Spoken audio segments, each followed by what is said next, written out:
नमस्कार। शास्त्र का वचन है, सप्तमे पति सौभाग्यम अष्टमम वेद्धव्यम द्विजय स्त्रीणाम असंभव यद्दत् तत्फलम तत्पतो वदेत। अर्थात कि सातवां जो भाव है वह पति की आयु का भाव होता है और आठवां जो भाव होता है उससे वेद्धव्य का विचार करते हैं।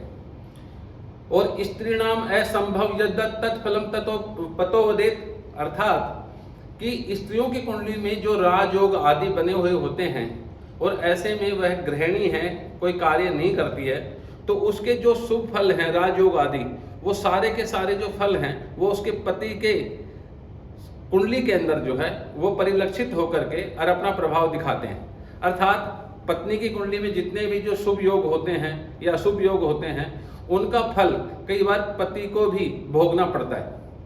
आज हम बात करते हैं अर्ली मैरिज की और एक मिडिल एज की। तो आजकल के संदर्भ में कह सकते हैं 18 से 23 साल तक की अगर उम्र में विवाह हो जाता है तो उसको हम अर्ली मैरिज में रख सकते हैं कि जल्दी विवाह हो गया, और 24 से 27 साल तक अगर विवाह होता है तो उसको मध्यम आयु मान सकते हैं, ना तो वो जल्दी हुआ ना ही डिले हुआ। अब हम ये 3 कुंडलियां हमने ली हैं, उसमें से 2 कुंडलियों का विचार इसमें करेंगे। तो ये एक जन्म पत्री है, जानकार की है। इसमें वृत्रप्राश और होरा शास्त्र में एक नियम है, यदि लग्ने सप्तमेश के नवांश में गया हो तथा सप्तमेश वे यानी 12वें भाव में स्थित हो तो 23वें या 26वें वर्ष में विवाह होता है। इस कुंडली में ये योग लागू होता है। यहाँ पर देखें तो 26 जनवरी 1975 का जन्म है और 6 फरवरी 1998 को इनकी शादी हुई। तो उस समय ये 22 वर्ष और मात्र 10 दिन के हुए थे तब इनका विवाह हुआ। तो यहाँ पर अगर देखें तो सप्तमेश वे भाव में 12वें भाव में, तो सप्तम भाव का स्वामी सूर्य है और वह 12वें भाव में सूर्य जो है जाकर के बैठ गया है। और नवांश में लग्ने सप्तमेश के नवांश में हो तो यहाँ सप्तमेश कौन है? सूर्य है। तो सूर्य का जो नवांश है वो क्या है? सिंह, या सूर्य के साथ ही बैठ जाए तो ऐसी स्थिति में भी इस नियम को लागू मानेंगे। तो नवांश कुंडली में जो शनि है वो सूर्य के साथ मेष राशि के अंदर स्थित है।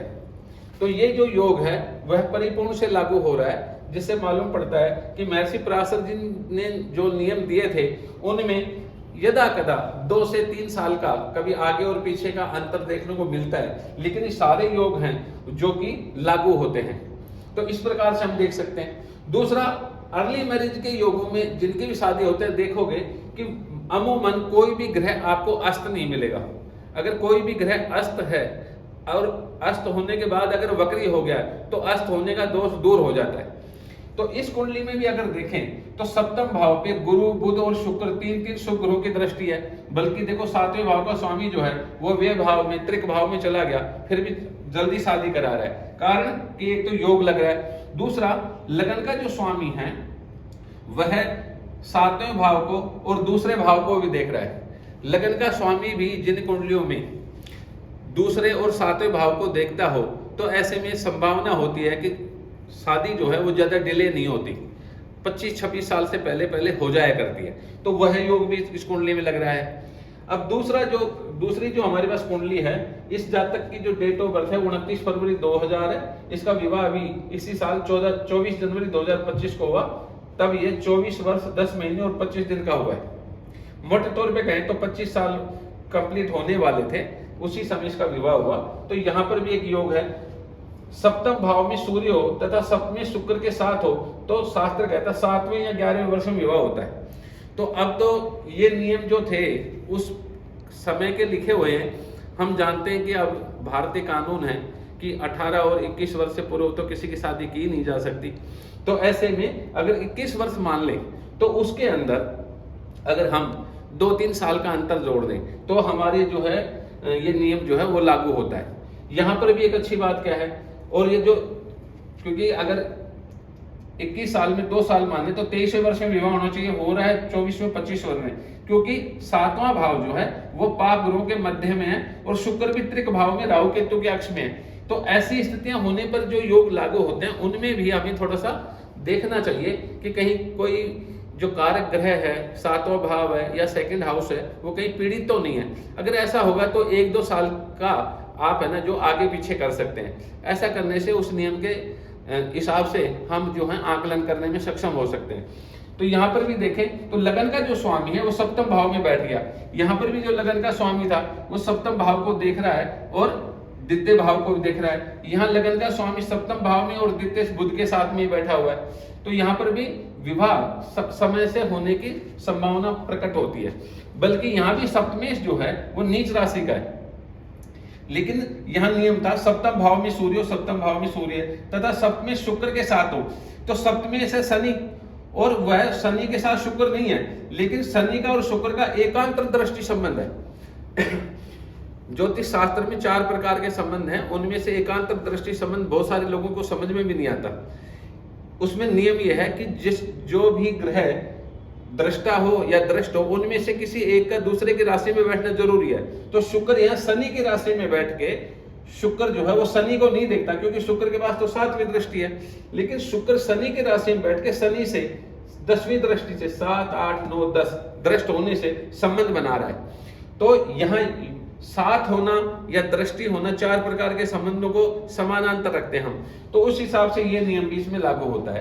तो इस प्रकार से हम शास्त्र के अंदर जो नियम लिखे हुए हैं उन नियमों को हम लागू करके और देख सकते हैं कि जन्म पत्रियों में कितने अच्छे ढंग से लगते हैं। देखो यहाँ लिखा हुआ है, यदि सप्तम स्थान में सूर्य हो तथा सप्तमी शुक्र के साथ हो तो 7वें या 11 वर्ष के आसपास विवाह होता है।